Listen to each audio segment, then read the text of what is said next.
What's good? It's your boy Fanon. I am going to talk about Deontay Wilder and Tyson Fury, the fight that is coming up in just a few weeks.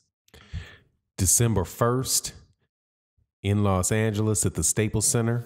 He and Tyson Fury are fighting for the lineal heavyweight championship of the world and the WBC championship of the world, heavyweight championship of the world.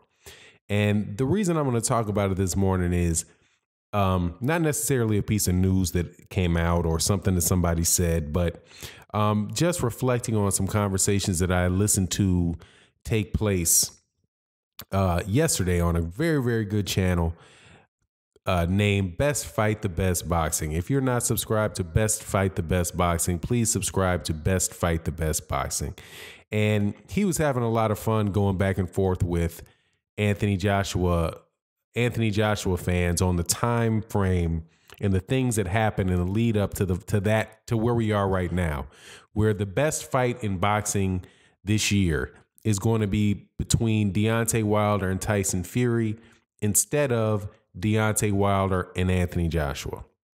And listen to it, man, it really made me think and, rededicate myself, man, to covering this fight. I usually do a fan perspective for boxing matches. And I talk about what whatever news comes out, who I think will win, all that type of stuff, man. And a lot of times I have a lot of fun with it. But for this one, the boxing historian, the fan of boxing history comes out in me, because in listening to this conversation, it reminded me again how Deontay Wilder has to be the most disrespected heavyweight champion since Jack Johnson. And treating somebody in the manner that these phony Anthony Joshua fans treat Deontay Wilder just because they want their guy to shine, his star to shine brighter than everybody else's, is a complete and utter disservice to the sport of boxing. I looked at Deontay, and I've said this times before. I was a fan of Anthony Joshua, and I was a bigger fan of Anthony Joshua than I was of Deontay Wilder. And it came in large part because of the way that Anthony Joshua carried himself. I'm an older guy, and Anthony Joshua is not quite young enough to be my son, but not too far off from it. So the way that he carries himself, the way that he, the respectful manner in which he talked about the legends of the sport of boxing, Muhammad Ali, even paid respect to a guy, Shannon Briggs, right, after he beat Vladimir Klitschko, the way that he carried himself, I appreciated him more than I did the real brash, confrontational guy that I thought that Deontay Wilder was. And Deontay, and specifically, and people have heard me say this before, it was the back and forth that he had with some of the legends in boxing, where he said that, some of the legends in boxing need to support the guys that are coming up behind them. Specifically, he was talking about Mike Tyson, and he and Mike Tyson is, very well known that he and Mike Tyson don't get along.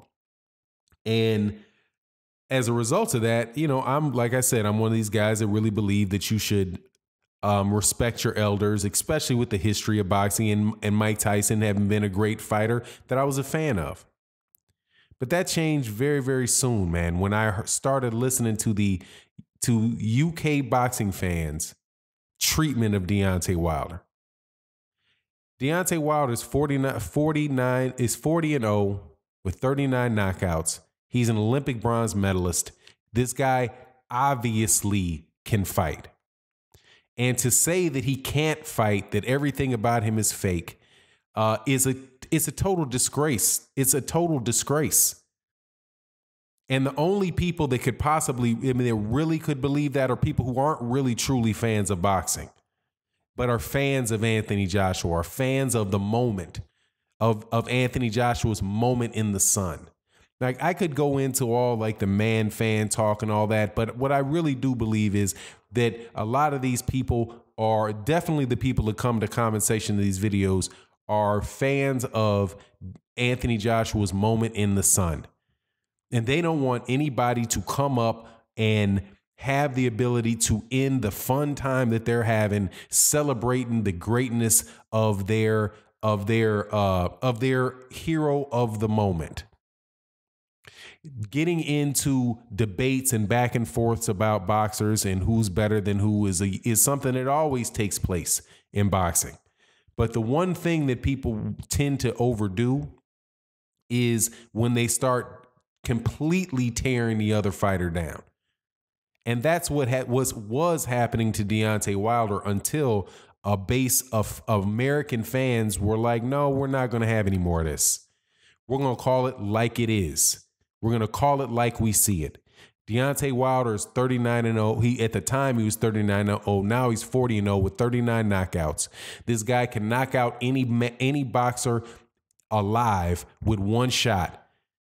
And he is definitely the biggest danger to Anthony Joshua that there is in boxing right now. And there is no guarantee that Anthony Joshua is going to win that fight.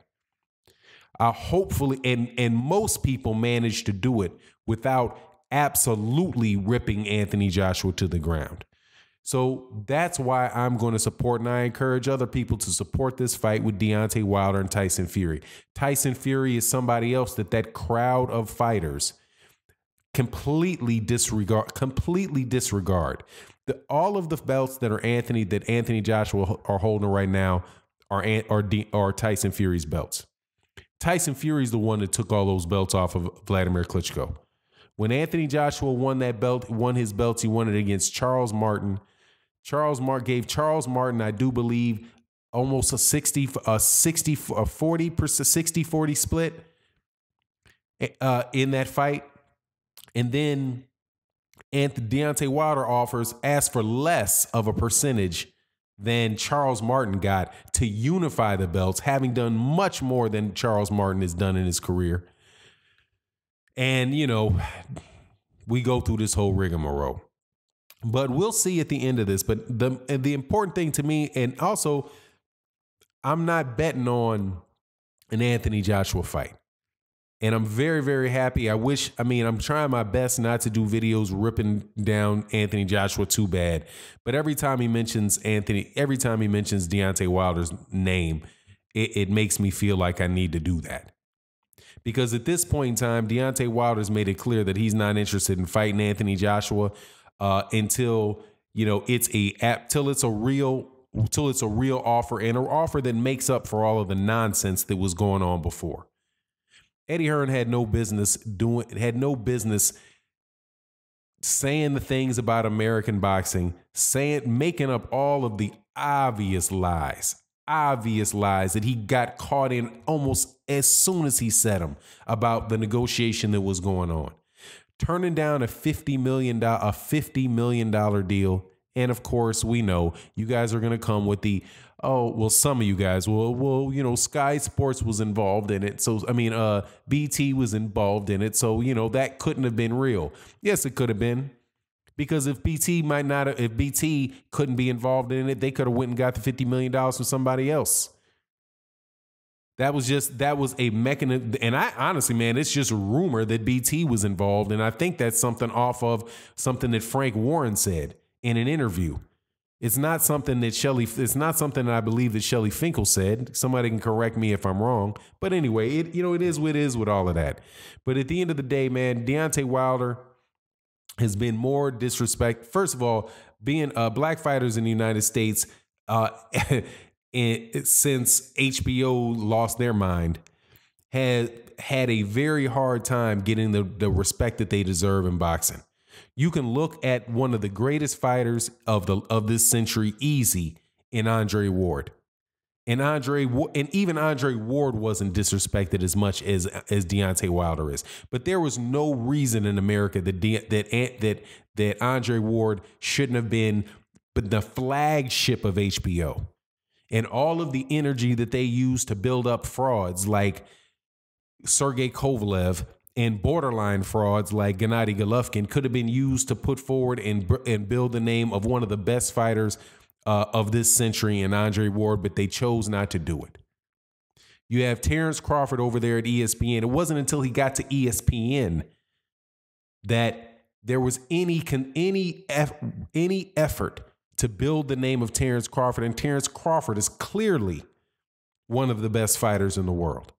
And it was only after he left HBO and ESPN, who's used to dealing with African-American athletes and don't seem to have much of a, that now it seems that Terrence Crawford is being built up. But, you know, it is what it is, man. And I'm supporting Deontay Wilder, and I'm supporting Deontay Wilder regardless of whether or not he fights, regardless of whether or not he fights Anthony Joshua or not. At this point, man, I don't care about the fight. I don't care about DAZN. I don't care about Eddie Hearn. I don't care about Derek Chisora and Dillian White and the little round robin that Eddie Hearn is putting together so that he can continue to get $25 a pop and DAZN budget out of you guys. I would very much like the best heavyweights to fight the best heavyweights. I thought that this was going to happen I want to see the heavyweight division shine again. And I really did think that once Tyson Fury beat Vladimir Klitschko, then that would open everything up and you could get the best heavyweights to fight the best heavyweights. I was very excited for UK boxing. And then Tyson Fury flamed out with personal problems. Then again, it was like a repeat. Anthony Joshua beats Vladimir Klitschko. I'm like, okay, now, yeah, great. Now we got this great young, very nice young dude. Seems like he's, a very, very good fighter, quality guy. Now we're going to be able to see everybody fight each other in the heavyweight division, and we can have another heavyweight golden era. And here comes Eddie Hearn. Here comes the true Anthony Joshua. And here we are now in a situation where I have all I know for sure is that they're going to try to milk, that I believe is going to happen, is that they're going to try to milk Anthony Joshua. Is going to be primarily focused on milking UK casual fans, bluppies and dart throwers, like my man says, cats that are like us, people that are more fans of the moment and fans of the event than fans of the sport. And that's what Eddie Hearn said. And when he was talking about making Dillian White versus Derek Chisora versus Dillian White and Ortiz, he's like, he doesn't care. And I'm paraphrasing. He doesn't care what hardcore boxing fans think. Who people who really understand the sport of boxing think are the best fights. He cares about making the most money off of the people that know the least about it and care the least about it. But at least I get to play my little minor role in it and come up off my pay-per-view money to support Deontay Wilder and Tyson Fury. Because Tyson Fury is the other side of this story, man. That dude deserves if he wins, man, let the best man win. I will support Tyson Fury as well. I've supported Tyson Fury for years. And it is what it is. If you're not subscribed, please subscribe and hit the bell icon. And with that, I'm out. Peace.